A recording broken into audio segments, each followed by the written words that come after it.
नेगी जी, बहुत बहुत स्वागत आपका हमारे स्टूडियो में। और आपने ये टाइम निकाला है हमारे साथ बात करने के लिए। काफ़ी दिनों से एक्चुअली मैं नेगी जी से फ़ोन पे बात कर रही थी कि कब आएंगे आप स्टूडियो। फाइनली आप आ गए यहाँ पर।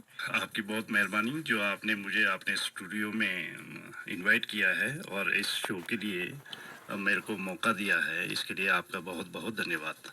एसपी शिमला से बहुत ज़्यादा बातें हमने की हैं, बहुत इंटरव्यूज़ इनके लिए हैं। शिमला में जो भी छोटी मोटी बातें होती हैं उनको लेकर क्या रिएक्शन पुलिस का रहता है, क्या स्टेप्स पुलिस उठा रही है, तो बहुत बार इनके ऑफिस में गई हूँ।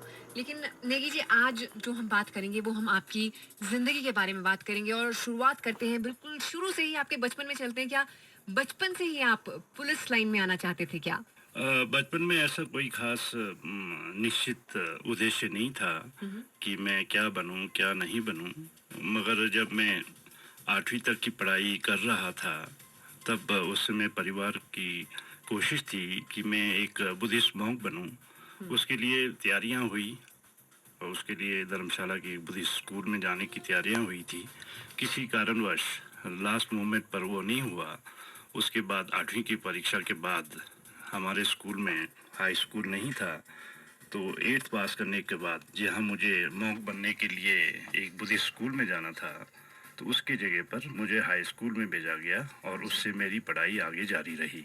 जी, जैसा आपने कहा कि आपकी फैमिली चाहती थी आप बुद्धिस्ट मंक बने, तो थोड़ा-सा बैकग्राउंड के बारे में बताएँगे कि किस तरह के परिवार से हैं आप? और किन्नौर से हैं ऑफ कोर्स आप बेसिकली, तो किस तरह का आपका बचपन बीता है?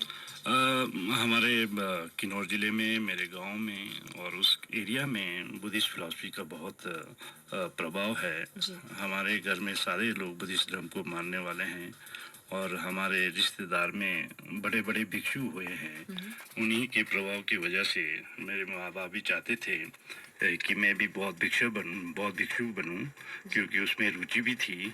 और उसमें हमारे घर से कोई 4 भाइयों में से कोई बहुत भिक्षु नहीं बना था। हुँ, हुँ। इसलिए मेरे परिवार की कोशिश थी कि कम 4 में से कम एक आदमी बहुत भिक्षु बने। मेरा नंबर लग रहा था। हुँ, हुँ। किसी कारणवश, संयोगवश, किस्मत की वजह से, कर्मों की वजह से बहुत भिक्षु नहीं बना। हुँ, हुँ। तो आज मैं शिमला का एसपी बना हूँ और अ, बहुत भिक्षु के तौर पर नहीं, मगर एसपी शिमला के तौर पर लोगों की सेवा करने का मुझे मौका मिला है। राइट। एंड ये जो सेवा का मौका है नेगी जी, ये मौके एक्चुअली बहुत मिलते रहते हैं। बहुत सारे ऐसे केसेस आते रहते हैं, आई एम श्योर पुलिस के सामने। तो कोई ऐसा बहुत डिफिकल्ट केस जो रहा हो, केस जो आपको अभी तक याद है, आपकी लाइफ में आया हो? पुलिस और हॉस्पिटल दो एक ऐसे जगह हैं जहाँ पर सुखी लोग नहीं आते हैं। जी। वहाँ पर केवल दुखी लोग ही आते हैं। वो उनका हर कॉम्प्लेनेंट का केस एक से बढ़कर एक कॉम्प्लिकेटेड होता है। हुँ, हुँ। कोशिश होती है हमारे हर कंप्लेनेंट का दुख दर्द को बहुत अच्छे से समझूं, उस दुख दर्द को जहाँ तक हो सके दूर करने की कोशिश करूं। एक रिसेंटली एक केस मेरे पास आया था। एक बहुत पढ़ी लिखी लड़की जो है फेसबुक पर किसी फॉरेनर से कांटेक्ट हो गया था। हुँ, हुँ। उस फॉरेनर ने उससे दोस्ती की। फिर फॉरेनर ने कहा कि मैं तेरे से मिलना चाहता हूँ और वो उसने टेलीफोन किया। हुँ, हुँ। दिल्ली एयरपोर्ट पर मैं पहुंच गया हूं और दिल्ली एयरपोर्ट पर किसी लड़की ने उसे फ़ोन किया अ, कि तेरा जो दोस्त है वो कस्टम वालों ने पकड़ा हुआ है। एक फ्रॉड का एक सोची समझी चाल उन लोगों ने रची। जी। कस्टम वालों ने कहा कि तेरा दोस्त को हमने पकड़ा है, हुँ, इसके पास लगभग 2 मिलियन यूरोज हैं। हुँ। तो तुम अगर इसका फाइन जो है 2 लाख रुपए इस अकाउंट में जमा करेंगे तो हम तो तुम्हारे दोस्त को छोड़ देंगे और ये 2 मिलियन यूरोस लेके तुम्हारे पास आएगा, तुम्हारे को भी पैसे देगा, तुम्हारे को साथ ले जाएगा। ऐसी वैसी बातें हुई है। हुँ, हुँ। मगर वो एक सोची समझी चाल थी, एक फ्रॉड था। तो वो मैडम, बहुत पढ़ी लिखी मैडम थी, हमारे पास आई। तो उन्होंने कहा कि ऐसा ऐसा हमारे को फ़ोन आया है। मैडम से हमने रिक्वेस्ट किया हुँ, कि आप उस बंदे को पहले अपने ट्रैप में लो, हुँ। उससे कॉम्प्रोमाइज़ करो, उसको बोलो कि हम ठीक है, हम 2 लाख रुपए जमा कर देते हैं, तू शिमला आ जा और मेरे से मिल ले। तो मैडम के साथ हमने अपने बंदे साथ भेजे और दिल्ली एयरपोर्ट से उस बंदे को पकड़ा उसको मैडम को न्याय दिलाया और उस दोषी आदमी को सजा दिलाई। क्या बात है! इस तरह के केसेस में ऑफ कोर्स पुलिस तो अपना काम करती ही है, साथ में जो पब्लिक है उनका भी उतना ही सहयोग ज़रूरी होता है और साथ में ऑफ कोर्स पुलिस के लिए उनकी फैमिली का सपोर्ट। तो किस तरह का सहयोग फैमिली से मिलता है नेगी जी को, सब जानेंगे हमारे आज के बिग मेहमान एसपी शिमला डीडब्ल्यू नेगी जी से। नेगी जी, ये जो पुलिस की जॉब रहती है बहुत डिमांडिंग रहती है, आधी रात को फ़ोन आ जाते हैं, सुबह-सुबह कभी एकदम घर से निकलना पड़ता है, तो फैमिली कभी परेशान होती है या पूरा सपोर्ट रहता है फैमिली का आपको? फैमिली का तो भरपूर सहयोग पुलिस के जॉब में बहुत ज़रूरी है। हम तो जन्मजात भिक्षु बनने वाले थे, जी। तो फैमिली का सपोर्ट रहे चाहे ना रहे, अब इस उम्र में हमारे को कोई फ़र्क नहीं पड़ता। बच्चे नौकरी में हैं या फैमिली अपने-अपने काम कर रही है, तो इस तरह से हम कह सकते हैं कि फैमिली का भरपूर सहयोग है। ना भी रहे तो हम अपना काम बहुत खुल के करते हैं, दिलो-जान से करते हैं। राइट नेगी जी, जैसा आपने बताया कि आपकी फैमिली बचपन से आपको भिक्षु बनाना चाहती थी, बुद्धिस्ट मंक बनाना चाहती थी, लेकिन जो बचपन होता है ना वो बहुत नॉटी होता है, शरारती होता है।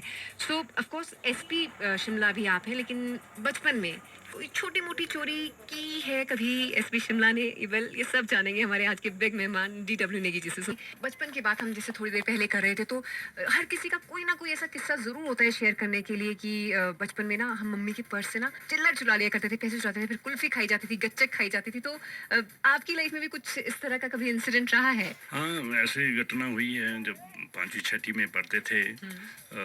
उन दिनों में गाँव में खासकर किन्नौर में बहुत गरीबी थी, खाने-पीने के लिए भी बहुत मुश्किल था। साथ के गाँव में एक बहुत बड़ा टूर्नामेंट हो रहा था, वहाँ जाने के लिए पैसे-वैसे चुरा लिए थे और जब टूर्नामेंट से वापस आए, हाँ। तो जहाँ गाय रखते हैं वहाँ जाके छुपे रहे। तो माँ-बाप ढूँढते रहे, बड़े मुश्किल से वहाँ से ढूँढ के ले गए।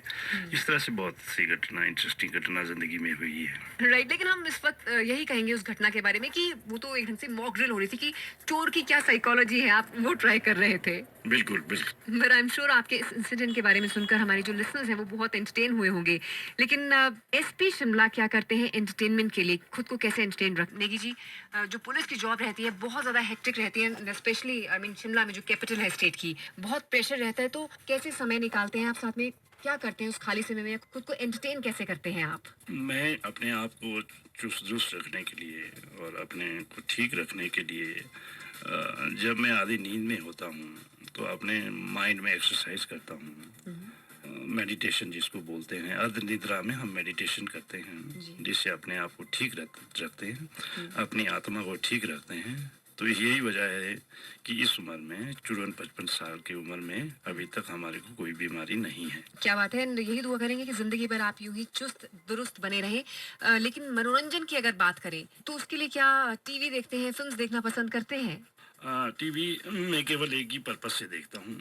जब एटीपी टूर होते हैं, जो लॉन टेनिस के मैचेस होते हैं, जी। वो मैं बहुत देखता हूँ, वो मैं रात को भी देखता हूँ। और आज का जो नंबर 1 है, नोवाक जोकोविच मेरा फेवरेट है। जब मैं एक बार फॉरेन में था तो उनसे पर्सनली मिलने का मौका मिला था। नोवाक जोकोविच चाहे रात को 2 बजे खेले, चाहे सुबह के 5 बजे खेले, मैं ज़रूर उनके मैच को देखता हूँ। वो उससे मुझे ऐसा लगता है कि मैं स्वयं खेल रहा हूँ। तो मुझे जब भी वो जीतता है, इतनी एनर्जी मिलती है कि नेक्स्ट टूर्नामेंट शुरू होते तक वो एनर्जी ही हमारे को चुस्त दुरुस्त रखती है। क्या बात है! आपकी ये साइड भी आज नज़र आ रही है एसपी शिमला की कि वो किस तरह से रात के 2-2 बजे तक भी जागते हैं लॉन टेनिस देखने के लिए। फिलहाल हमारी बॉलीवुड की जो फ़िल्म्स रहती हैं वो भी एंटरटेन करती हैं लोगों को, और साथ में बहुत सारी मूवीज़ आपने ऐसी भी देखी होंगी जिसमें ऑफ कोर्स पुलिस के रोल भी होते हैं एंड कई बारी नेगेटिव भी होते हैं उनके रोल्स। तो इस तरह के जो रोल्स रहते हैं पुलिस को जिस ढंग से डिपिक्ट किया जाता है, क्या कहना है हमारे एसपी शिमला डीडब्ल्यू नेगी नेगी जी? फिल्मों की जैसे हम बात कर रहे थे, जिस ढंग से पुलिस को डिपिक्ट किया जाता है, बहुत बार नेगेटिव लाइट में उन्हें दिखाया जाता है, तो ऐसी फिल्म देखकर क्या रिएक्शन होता है आपका?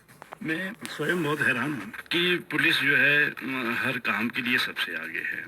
चाहे बरसात हो, बाढ़ आए तब भी पुलिस जाती है, कोई सरकारी पाइप फटे तब भी पुलिस पहुंचती है, कोई रोड का डंगा गिरे तब भी पुलिस पहुंचती है, कोई किसी का सेवरेज टैंक फटे तब भी पुलिस पहुंचती है। हर इंसिडेंट में पुलिस सबसे पहले मौके पर पहुंचती है और कंसर्न डिपार्टमेंट को पता भी नहीं होता है। जैसे शिमला में बरसात में पेड़ गिरते हैं तो पुलिस वाले खानों को बुलाते हैं और उसको चीर चूर के साफ कर देते हैं। डीएफओ को इंफॉर्मेशन उसके बाद मिलती है।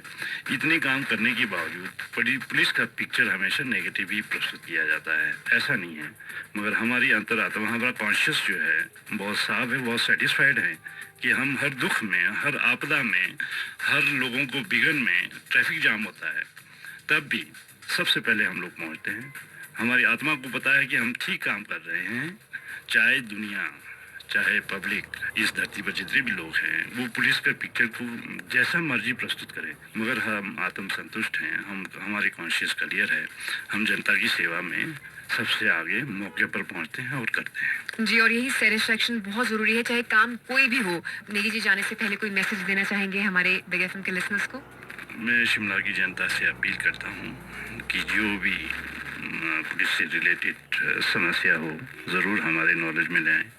हम कोशिश करेंगे, भरपूर कोशिश करेंगे कि उसको इस तरह से किया जाए, इस तरह से निपटाया जाए कि उनको भरपूर संतुष्टि हो।